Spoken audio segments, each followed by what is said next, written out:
I think it's a perfect essential. I love that this movie questions, you know, from the nephew's point of view. I love my aunt. I think she's fabulous. Is this the kind of person I want to be when I grow up? Is that the way I want to raise my kids? Who am I as an individual aside and out of the sort of shadow of this, you know, amazing misfit family that we've created? And I think that, you know, Rosalind Russell's character has great moments like, you know, almost getting overwhelmed by a new acting career when it comes to the taking care of her nephew and how is she going to support him, or, oh my God, I'm going to get to write my autobiography now, and that honest distraction that people have. And, you know, by the end of the film, the way that she draws him back in and he kind of realizes, you know, whatever traditions or orthodox natures I want to have in my marriage and my, you know, own raising of children, this was the best thing that ever happened to me. And I think that that questioning along the way is what also made it so redeeming for me, because in a movie where you just kind of idolize somebody but never ask yourself if this is who you are along the way doesn't strike me as true.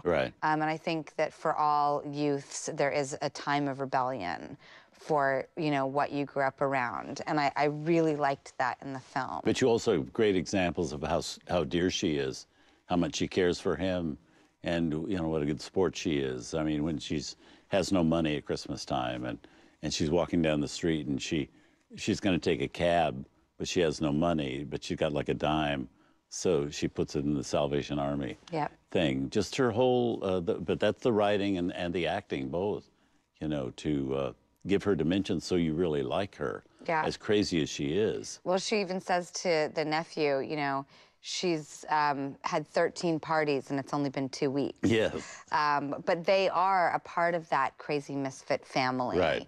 And she nurtures them, and you know, the way her maternal instincts really kick in the beginning of the film, and you see it's either gonna, you know, sink or fly, and it absolutely flies in this movie. We also have to say something about Joanna Barnes, who plays Glory Upson, you know, the snobby girlfriend of Patrick. I mean, she's classic. Is deliciously dislikable.